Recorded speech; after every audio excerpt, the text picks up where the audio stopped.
नमस्कार, मी पंजाब डक. आज आहे 2 जुलै 2026. तर मी 28 29 तारखेला सोयाबीन पेरली होती. तर पाहू शकता, पाऊस पडला तर निघाली ही सोयाबीन आमची निघत आहे. तर पण शेतकऱ्याला एक अंदाज देणार आहे. राज्यामध्ये काही शेतकऱ्याच्या आणखीन पेरणी नाही झाल्या, त्या शेतकऱ्यासाठी आनंदाची बातमी. या 8 दिवसामध्ये सांगू इच्छितो की म्हणजे 8 जुलैपर्यंत राज्यात चांगला पाऊस पडणार आहे, म्हणून हा अंदाज लक्षात यायचा. म्हणजे सांगायचं झालं तर काही भागामध्ये मुसळधार पडणार आहे, काही ठिकाणी अतिमुसळधार पडणार आहे, काही ठिकाणी अतिवृष्टी देखील होणार आहे, म्हणून हा अंदाज महाराष्ट्रातल्या सर्व शेतकऱ्यांना लक्षात यायचा. म्हणजे आतापर्यंत जे भाग वंचित राहिला त्या भागात देखील हे 8 तारखेपर्यंत पाऊस पडून जाईल, म्हणून हे लक्षात यायचं. मग राज्यात जास्त अतिमुसळधार पाऊस कुठं पडणार आहे तर तुम्हाला सांगू इच्छितो, सर्वात जास्त पडणार आहे मुंबई, पुणे, नाशिक, नंदुरबार जिल्हा, धुळे जिल्हा, जळगाव जिल्हा, अहिल्यानगर, त्याच्यानंतर शिर्डी, राहता, अकोले, संगमनेर, ओझर गणपती ते पट्टा, म्हणजे धरण क्षेत्राच्या कॅचमेंट एरियामध्ये. तसंच ते पाऊस काय होणार आहे इकडं संभाजीनगर, कन्नड, सिल्लोड, सोयगाव, असा करत जळगाव, बुलढाणा, अकोला, अमरावती, अकोट, शेगाव, ह्या खामगाव हे पट्टा काय होणार आहे असा पडणार आहे. जालना जिल्हा त्याच्यामध्ये राहील, हे देखील सरकारला लक्षात. म्हणजे सांगायचं झालं तर त्या 8 दिवसामध्ये त्या भागामध्ये चांगला मुसळधार पडणार आहे. पण उर्वरित राज्यात देखील म्हणजे काही जिल्हे आहेत, म्हणजे सातारा जिल्हा, सांगली जिल्हा, सोलापूर जिल्हा, पुणे जिल्ह्याचा पश्चिम भाग, त्याच्यानंतर इकडं धाराशिव जिल्हा, लातूर जिल्हा, बीड जिल्हा, नांदेड जिल्हा, परभणी जिल्हा, हिंगोली जिल्हा, यवतमाळ जिल्हा, वाशिम, त्याच्यानंतर वर्धा, नागपूर, भंडारा, गोंदिया, चंद्रपूर, यवतमाळ, हे सगळीकडे मग काय होणार आहे, ह्या 8 दिवसामध्ये पाऊस पडणार. काही ठिकाणी जोराचा पडणार, ओढे नाले पडणार, कुठं रिमझिम पडणार, काही ठिकाणी सततधार राहणार, म्हणून हे लक्षात यायचं. पण राज्यात मात्र तुम्हाला सांगू इच्छितो की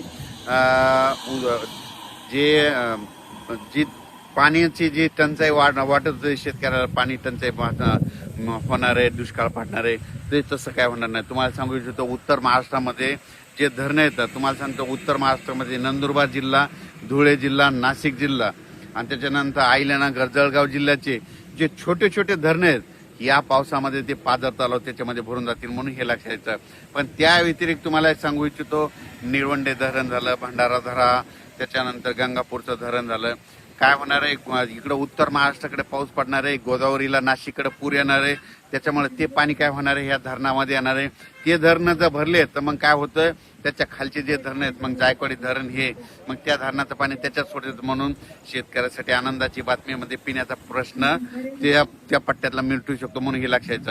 पुन्हा कोकणपट्टीचं एक सांगायचं झालं तर उजनी धरणाबाबत शेतकऱ्याचे फोन आले, कोयना धरणाबाबत आले, तर त्या भागात देखील काय होणार, कोकणपट्टी ह्या 8 दिवसामध्ये कोकणपट्टीकडे म्हणजे रत्नागिरीपासून ते इकडे मुंबईपर्यंत, पालघरपर्यंत मुसळधार, अतिमुसळधार पाऊस पडणार आहे.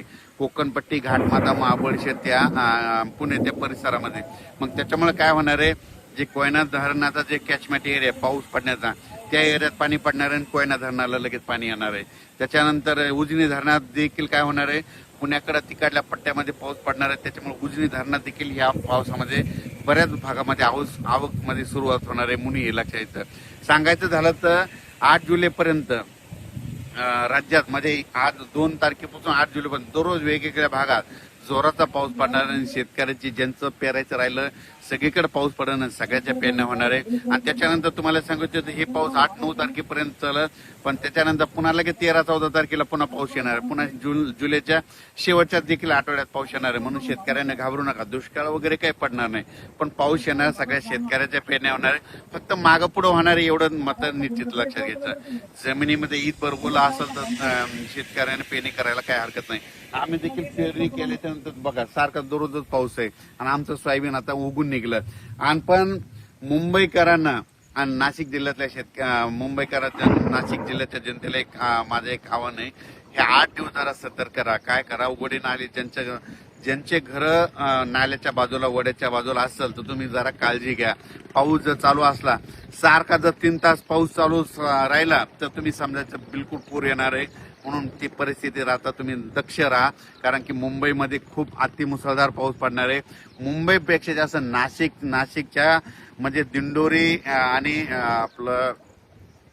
आणि इकडे गुजरातचा परिसर, नंदुरबार जिल्हा, धुळे जिल्हा, नाशिक, निपाड, ह्या येवला सगळीकडे जवळपास चांगला जोराचा पाऊस पडणार आहे. अहिल्यानगर पडणार आहे. ते पाऊस परत काय होईल इकडं अहिल्यानगर करत इकडे कडाष्टी बीडकर देखील येणार आहे. पाथर्डीकर पडणार आहे. तिकडं जर पडला तर परत तिकडं एका दिवस त्या नदीला पाथर्डीच्या तिकडल्या देखील पूर येऊ शकतो. म्हणून त्या पाथर्डीकरल्या शेतकऱ्यांनी लक्षात घ्यायचं. कारण की कमी वेळेत जास्त पाऊस पडला तर तुम्हाला सांगू इच्छितो पूर येण्याचं लक्षण कसं असतं तर 1 घंटा जर पाऊस पडला सारखा की समजायचं नदीला थोडाफार पूर येणार आहे. पण पाऊस 2 घंटे पडला तर समजायचं आता धोक्याची पातळी होणार. आणि 3 तास सारखा सलग पाऊस पडला की 100% नदीला पूर येणार. हे गणित सगळ्या शेतकऱ्यांना लक्षात यायचं. म्हणजे 3 तास सारखा पडणं म्हणजे तुम्हाला सांगू इच्छितो 120 मिलीमीटर ते 140 मिलीमीटर पाऊस असतो. म्हणून हे लक्षात यायचं. मुंबईकरांना एक सांगितलं होतं मागच्या अंदाजामध्ये 20 जूनलाच म्हणलं होतं की मुंबईला म्हणजे 1 जुलै ते 11 जुलैच्या दरम्यान जवळपास 1100 ते 1200 मिलीमीटर त्या 8 दिवसामध्ये पाऊस होईल म्हणून मागच्या अंदाजामध्ये सांगितलं होतं. आणि त्याच्यामध्ये ते मुंबईचं ते पाणी पिण्याचं ते धरण आहे ते देखील भरलं. म्हणून मुंबईकरांची ताण भागवणारं ते धरण भरलं. पण त्याच्या व्यतिरिक्त आता इगतपुरी त्या उत्तर महाराष्ट्राकडे पाऊस पडणार आहे. त्याच्यामुळे बऱ्याच कॅचमेट एरियात त्या धरणाला पाणी येणार आहे. म्हणून ही सर्वप्रथम आनंदाची बातमी.